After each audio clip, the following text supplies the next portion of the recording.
राम जन्मभूमि के लिए सनातनी समाज ने 500 साल तक संघर्ष किया, धैर्यपूर्वक लड़ाई लड़ी, हजारों नहीं लाखों लोगों ने अपनी कुर्बानी दी और अब अयोध्या में नया इतिहास लिखा जा रहा है।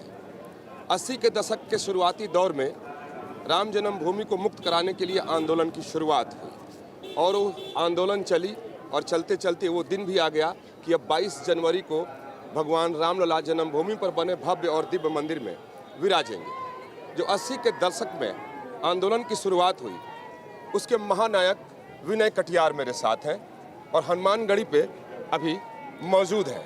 विनय जी पीछे हनुमानगढ़ी है, अयोध्या में है कि राम दुआरे तुम रखवारे होत न आज्ञा बिन पैसारे, तो यहाँ से आज्ञा लेते हुए आज ये दिन जो देखने को मिल रहा है 500 साल के बाद, जब आप लोगों ने आंदोलन की शुरुआत की थी तो क्या कल्पना थी कि ये दिन आ जाएगा?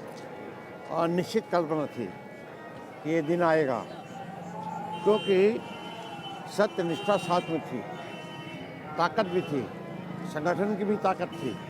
सबकी ताकत से मिल करके और हमारे माननीय अशोक सिंघल उनका नेतृत्व था, उसके कारण से आगे बढ़ते गए। लगा कि पूरा बढ़ेगा। हनुमानगढ़ी से हमने शुरू किया था आंदोलन और फिर आगे तक बढ़ते गए। विजय मिली, आगे भी विजय मिलेगी। यानी जब आंदोलन की आप लोगों ने शुरुआत की तो इसी हनुमानगढ़ी से की और हनुमान जी का आशीर्वाद मानते हैं यहाँ? हाँ, हनुमानगढ़ी। ये सवाल ये उठता है कि 500 साल तक हिंदू समाज ने संघर्ष किया और जब संघर्ष चलता रहा, 76 बार तो बड़ी लड़ाई हुई और सैकड़ों बार छोटी छोटी लड़ाइयाँ होती रही। हिंदू समाज हमेशा बलिदान देता रहा लेकिन कभी दावा नहीं छिड़ा। जब 80 के दशक में आप लोगों ने 80 के दशक के शुरुआती दौर में आंदोलन की शुरुआत की तो क्या रूपरेखा थी? अचानक उस आंदोलन की तैयारी हो गई या क्या आप लोगों ने सोचा और कैसे उस आंदोलन की शुरुआत? गांव-गांव से लोगों को बुलाया, केवल अचानक नहीं हुआ। इसके पहले सब व्यवस्था करना पड़ेगी, टोली खड़ा करने पड़ेगी, गांव-गांव जाना पड़ा, वहां से एक तारीख दी, बुलाया सबको यहाँ, जिसके बाद आंदोलन ने अपना रूप धारण कर लिया। उस समय 2 भाई सगे मारे गए थे इसी चौराहे पर। हाँ, वो सड़क कोठारी राम कुमार वो तो 90 में मारे गए थे। हाँ। जब आप लोगों ने शुरुआती की तो क्या पूरे संगठन की संरचना की और शुरुआती दौर में कौन कौन से लोग थे? अशोक सिंघल जी तो थे, केवल अशोक सिंघल और विनय कटियार, बाकी भीड़ तो। इसीलिए तो आपको बजरंगी कहा जाता है, क्योंकि आपने तो बजरंग दल की स्थापना भी की थी। तो जब गांव-गांव तक आप लोगों ने की और ये विचार कैसे आया, किस तरह तैयारी हुई कि राम जी के इस संदेश को सभी गांवों तक पहुंचाया जाए? शिला पूजन हुआ और फिर अयोध्या चलने की तैयारी किस तरीके से हुई? नहीं, किस तरह से हुई ये कहना कठिन है। माननीय अशोक सिंघल ने उत्तर प्रदेश में बहुत काम किया था, उनकी ताकत थी। सब संघ के स्वयंसेवक जुट गए, लगा दिया, तारीख तय कर दी और वो फिर यहाँ सबको बुलाया गया। एक बार बुलाया, दूसरी बार तुरंत बुलाया। इसमें शरद कोठारी राम कुमार कोठारी, 2 सगे भाई मारे गए, उसके चौराहा है बगल में, वहाँ भी चलेंगे, उसको भी देखेंगे। जब विनय जी आप लोगों ने शुरू किया आंदोलन तो क्या आप लोगों को एक उम्मीद थी कि धीरे धीरे इतने सारे लोग जुड़ जाएंगे, इतने बड़े लोग जुड़ जाएंगे? क्योंकि तब अशोक सिंघल जी थे और आप थे, बाद में तो वो कारवां बहुत लंबा हो गया था। नहीं, बात आप ठीक कह रहे हो। संघ का संगठन इतना बड़ा था, इतना जबरदस्त था कि वो हमारे संगठन के कारण से आगे बढ़ते गए, जुड़ते गए लोग, काम अच्छा होता गया। विनय जी, अगला सवाल यह है कि जब आप लोगों ने इस आंदोलन की शुरुआत की तब राजनीतिक परिस्थिति बिल्कुल आप लोगों के प्रतिकूल थी, भिन्न थी। हाँ, भिन्न। या तो उधर कांग्रेस की सत्ता थी, उत्तर प्रदेश में भी कांग्रेस, फिर बाद में सपा, जो आप लोगों के अनुकूल परिस्थिति बिल्कुल नहीं थी। उस प्रतिकूल परिस्थिति में आप लोग अपने आंदोलन को कैसे चला पाते थे? क्या उसके लिए योजनाएं तैयार होती थी? नहीं, योजनाएं तो बनती थी। अब एकमात्र लक्ष्य तय हो गया था कि ये मुक्त कराना है, तो मुक्त कराने के लिए सब संघर्ष हुआ। मुक्त कराने के लिए संघर्ष हुआ। आज इस हनुमानगढ़ी के आसपास का दृश्य बिल्कुल बदल गया है, अयोध्या का दृश्य बदल गया है उस आंदोलन के जो आप लोगों ने शुरू किया था। हाँ, और इसका दृश्य बदलने में अब योगी जी का बड़ा भारी योगदान है। योगी जी का योगदान है। आगे विजय जी चलते हैं, इधर से चलें। हाँ इधर से ही चलते हैं क्योंकि देखते हुए चलेंगे। मैं दर्शकों को बताता चलूं कि ये हनुमानगढ़ी का रास्ता है जो सीधे आगे जाकर राम जन्मभूमि की ओर चला जाता है। विनय जी वहाँ भी जाएंगे, दर्शन करेंगे। विनय जी, सवाल उठता है कि जब शीला पूजन हुआ इस पूरे देश के लगभग 3.25 लाख गाँवों में और हाँ, बाकी जगहों तक जल भी गया था, उसके बाद से जो आंदोलन आप लोग चला रहे थे वो अचानक से बदल गया? नहीं, अचानक से तो नहीं हुआ। हाँ अचानक से तो नहीं हुआ, लेकिन समय लगा जी। बदलने में, समय लगा, धीरे धीरे बदला। उसमें धीरे धीरे बदलाव आया, लेकिन संगठन चूँकि खड़ा था तो पूरे गांव-गांव में पहले से कार्यकर्ता विद्यमान थे। संघ के स्वयंसेवकों का, माने आरएसएस का बड़ा भारी योगदान था, क्योंकि गांव-गांव तक संपर्क उनका था। फिर विश्व हिंदू परिषद में था, हम बजरंग दल में थे। ये सब कारवां जुड़ता गया, काम होता गया। ये विचार कैसे आ गया कि गांवों से शिलाओं का पूजन करा करके अयोध्या लाया जाए, वहां शिला पूजन किया जाए? नहीं, ये तो तय पहले से कर लिया था हम लोगों ने कि शिलाएं ले चलेंगे अयोध्या। ये सब अयोध्या के लिए पूजित हुई और उनको मुक्त कराना था, मंदिर को मुक्त कराना था। तो इसके लिए तो बड़ी योजना की जरूरत थी, बड़े कार्यकर्ताओं की आवश्यकता थी। तो आप लोगों की तो लगातार बैठकें होती थी, जिम्मेदारी भी दी जाती थी कि किसको दी जाए किसको न दी जाए, क्योंकि परिस्थिति प्रतिकूल थी राजनीतिक तौर पर। हाँ, लेकिन अनुकूल भी बन गया। उसके लिए हमारे जब गांव-गांव सब बने थे कार्यकर्ता, तो इसलिए उसमें समय नहीं लगा ज़्यादा। नहीं, अनुकूल तो तब बनी जब कल्याण सिंह जी थोड़े से उत्तर प्रदेश के मुख्यमंत्री बने तो आपके अनुकूल बनी। उसके पहले तो सब प्रतिकूल कांग्रेस ही दिखाई दे रही थी। हाँ, तो कांग्रेस की सत्ता थी ना, मुलायम की भी सत्ता देखी थी, तो मुलायम की सत्ता को हम लोगों ने उखाड़ के फेंक दिया था। गोली चल गई थी, उसी स्थान पर चलेंगे हम लोग। जी, 30 अक्टूबर और 2 नवंबर को जो गोली कांड हुआ और उतने कारसेवक यहाँ पहुंचे थे, उसकी तैयारी कैसे आप लोगों ने की थी? क्या अचानक तो पहुंचे नहीं थे चूंकि संगठन पूरा काम कर रहा था? हाँ, ये बात सही है, लेकिन 2 जगह था। एक तो यहाँ था, हमारा आगे बढ़ने का कार्यक्रम था इधर राम जन्मभूमि के लिए। वहाँ से चले थे, जहाँ अभी हम लोग चलेंगे बताएंगे। तो वहाँ से चलते हुए परमहंस जी के यहाँ से हम लोगों ने निकाला था, उनके दिगंबर अखाड़े से। दिगंबर अखाड़े से जी। फिर वहाँ से आकर के इधर आए, लेकिन इन बीच में रोक लिया पुलिस ने। मुलायम सिंह की सरकार ने रुकवा दिया। उसी में लाठी चली, उसी में गोली चल गई। राम कुमार, शरद कोठारी, तमाम कारसेवक मारे गए। हाँ, उस दिन की मूल योजना क्या थी कि सिर्फ राम जन्मभूमि पर जाना है? उसी दिन तैयारी थी क्या कि ढांचा पे को गिरा देना है या कुछ और तैयारी थी? नहीं, लोग चढ़ते थे। हाँ, गिराने कोई प्लानिंग नहीं थी, लेकिन जोश बजरंगियों का आ गया तो उसमें बन गया।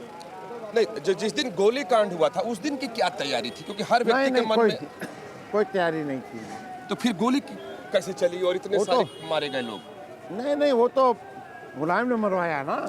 आखिर कुछ तो हुआ होगा, सवाल है। नहीं हुआ, हजारों की संख्या में कारसेवक हाँ, थे। मुलायम ने मरवाया ना। हाँ, मुलायम सिंह ने गोली चलवाई। हाँ। लेकिन था कि उस दिन सब आप लोगों की बैठकें दिगंबर अखाड़ा में हुई थी और वहां से आप लोग राम जन्मभूमि की ओर चले, तो किस संकल्प से राम जन्मभूमि की ओर चले थे? सब जाते दर्शन करने के लिए, सिर्फ दर्शन करने के लिए? केवल दर्शन करने के लिए, नेत्थे जाने वाले का आदेश था। अच्छा, वो गोली कांड ने हिंदू समाज को कितना जागृत किया? मानते हैं कि गोली कांड अगर नहीं हुआ होता तो हिंदू समाज उस तरह से जगा होता? चूंकि आप लोगों का जब आंदोलन चलता था, आप लोग गांव-गांव जाते थे, मुझे भी याद है, तो लोगों का बहुत समर्थन हिंदुओं का नहीं मिलता था, सनातनी समाज का। लोग सुनते जरूर थे, लेकिन आपके साथ आना उस जमाने में कम चाहते थे। अभी हमें नहीं मालूम है, लेकिन हमारे साथ बहुत आ गए थे लोग, एकदम बड़ी भारी संख्या में आ गए। गोली कांड के बाद ज्यादा बढ़ गया, वो पूरा बढ़ गया।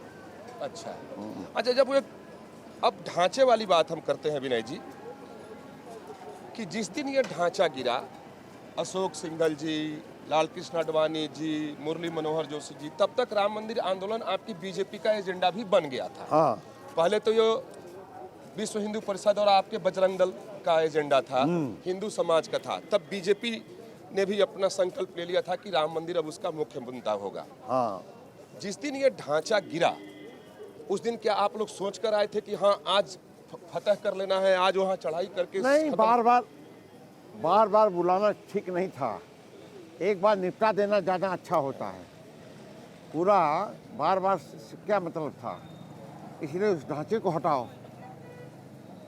ढांचे हटवा दिया। बार बार बुलाना किसको? कार्यकर्ताओं को, कार्यकर्ता को, कारसेवकों को, उनको सबको बुलाना बार बार, पैसा खर्च होता है, बाकी होता है, तो इसलिए उससे मुक्ति पाओ।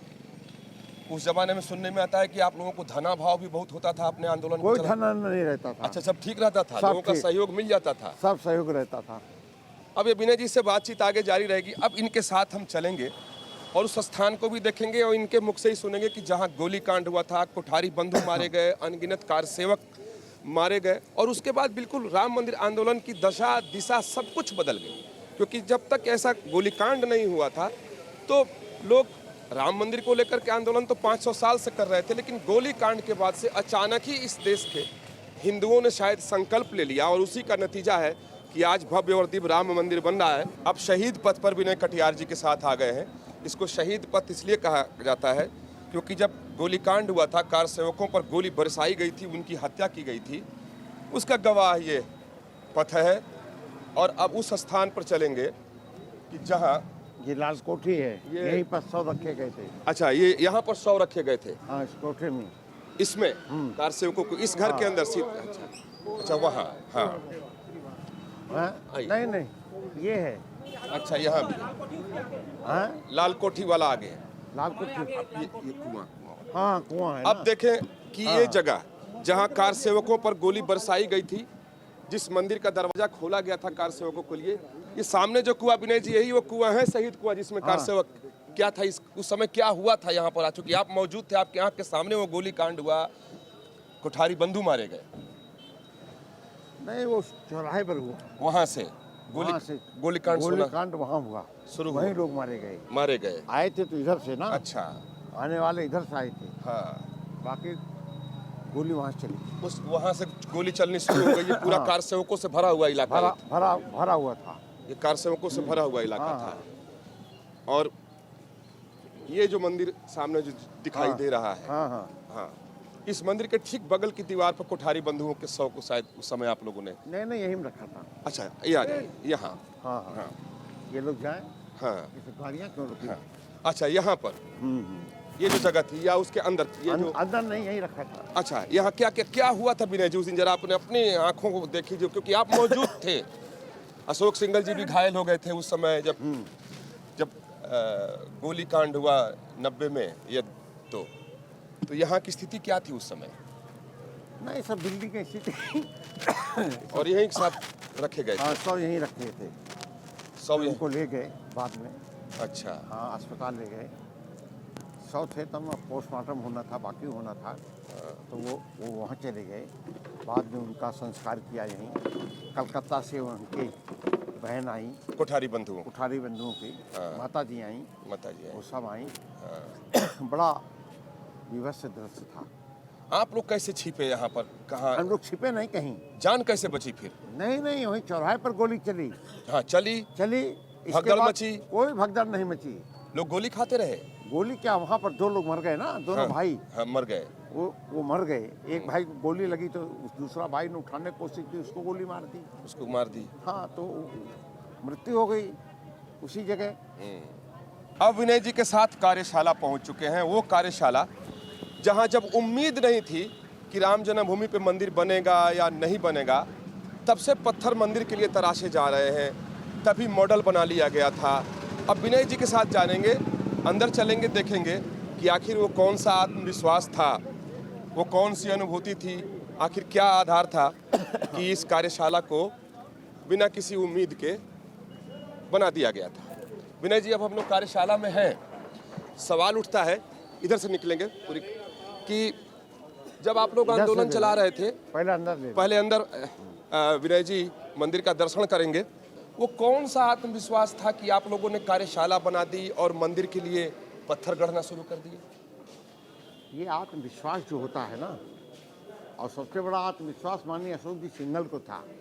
अच्छा, सबसे बड़ा आत्मविश्वास था, और वहाँ हम लोग उन्हीं के सब कार्यकर्ता हैं, बनाए हुए हैं। कानपुर में जब वो थे तब हम वहाँ के कार्यकर्ता थे, तो उस समय से लेकर के सभी काम होता रहा। ये तो यहाँ जगह नहीं हमारे पास कहीं थी। अच्छा। मंदिर तराशने के, वो पत्थर तराशने के लिए, तो यहाँ जगह इतनी मिल गई तो उस पर पत्थर तराशे गए, नहीं तो वहीं तराशते। अच्छा विनय जी, सवाल उठता है अशोक जी क्या कहते थे? क्योंकि जब देखिए ये खंबे इतने खूबसूरत तब बनाए गए थे जब हाँ। केस मुकदमे चल रहे थे। अशोक जी आप लोगों से क्या कहते थे? एपी नमस्ते। अशोक जी क्या कहते थे मंदिर को लेकर के? नहीं बनेगा, अच्छा, हम लोगों की एक ही राय रहती थी, मंदिर बनेगा, संशय कभी नहीं रहता था मन में? कोई संशय नहीं। क्योंकि ये तो बहुत बड़ी बात थी कि कोर्ट में चल रहा है मामला, गोलीकांड हो चुका था। अच्छा विनय जी, मैं यहाँ चाहूँगा कि जिस दिन ढांचा गिरा उस दिन हुआ क्या था? आप लोग क्या ढांचा गिराने के संकल्प के साथ गए थे या यूं ही पहुंच गए थे? क्या हुआ? नहीं, गिराना था। गिराना था। हाँ, रखना उस संकल्प से पहुंचे थे। नमस्ते। हाँ। हाँ? क्योंकि अडवाणी जी भी थे, अशोक जी भी थे। अच्छा, एक अंतिम सवाल विजय जी, विनय जी, बजरंग दल बना, आप उसके प्रथम अध्यक्ष, विश्व हिंदू परिषद ने अपनी प्रथम अध्यक्ष नहीं है, संयोजक। बजरंग दल हमने बनाया हाँ है। जी, आपने बजरंग दल बनाया। हाँ, उस बजरंग दल का संघर्ष, विश्व हिंदू परिषद का संघर्ष, आरएसएस का संघर्ष, हिंदू कार्यकर्ताओं, सनातनी समाज के संघर्ष का ही नतीजा आप मानते हैं कि आज ये भव्य दिव्य राम मंदिर बन रहा है? सबका है, सबका है, और विशेषकर माननीय अशोक सिंघल का है योगदान। आज वो हमारे बीच में नहीं है, उन्हीं का है, उनकी सोच है। अब आप ये मानते हैं कि जो हुतात्माएं हैं, जिन लोगों ने संघर्ष करके अपना सर्वोच्च बलिदान दिया, जो शहीद हो गए, अब उनकी आत्मा को शांति मिलेगी, वो बड़े प्रसन्न हो रहे होंगे? जरूर जरूर हो रहे होंगे, और जिन परिवारों से लोग गए हैं, शहीद हुए हैं, आज उनको भी शांति शांति का अनुभव हो रहा होगा, तो मंदिर बन रहा है। नहीं तो यही होता है चंदा पार्टी। 80 के शुरुआत में आपने संघर्ष की शुरुआत की, अब आपके आंख के सामने वो नरसंहार भी हुआ, आप लोग केस भी झेले, क्या क्या यातनाएं झेली, लड़ते रहे, अब वो फलीभूत हुआ, भव्य दिव्य राम मंदिर बन रहा है। इस अवसर पर आप क्या कहना चाहेंगे अपनी तरफ से? नहीं, बहुत अच्छा हो रहा है। ये पड़े पड़े अगर लकड़ी के होते तो सड़ गए होते, लेकिन इसमें कारीगर लगा दी के पत्थर का बनाना था, पत्थर का मंदिर बनेगा। आज वो 2 मंजिला खड़ा हो चुका है, तीसरा मंजिल बन जाएगा, 3 मंजिल का बनने वाला है, मुझे जहाँ तक जानकारी है। 3 मंजिल के ऊपर क्या होगा वो कारीगर बताएंगे, कैसे बनना है, क्या करना है, लेकिन आज प्रसन्नता हो रही, मंदिर बन रहा है। ये आप लोगों का सपना साकार हुआ? सपना साकार हुआ, अपनी आंखों से मंदिर बनते हुए आप लोगों ने अपने संघर्ष के बाद देख लिया। हाँ। चलिए, बहुत धन्यवाद विनय कटियार जी का। ये कहना है कि सपना साकार हुआ, क्योंकि जो संघर्ष इन लोगों ने की, जिस संघर्ष की शुरुआत की, उसका फल बड़ा मीठा निकला कि आज राम जन्मभूमि पर भगवान राम का भव्य और दिव्य मंदिर लगभग बनकर तैयार है। 22 तारीख को उसमें प्राण प्रतिष्ठा हो जाएगी, और ये 500 सालों के संघर्ष के बाद अयोध्या में अब नया इतिहास लिखा जा रहा है, और उस नए इतिहास को लिखते हुए भी विनय कटियार देख रहे हैं, और इन्होंने अपना इतिहास भी लिखा है, क्योंकि जब भी अयोध्या के संघर्ष की कहानी सामने आएगी तो विनय कटियार का नाम भी उसमें सामने आएगा। वीडियो जर्नलिस्ट अतुल राज और विपिन के साथ विकास चंद्र, न्यूज नेशन, अयोध्या।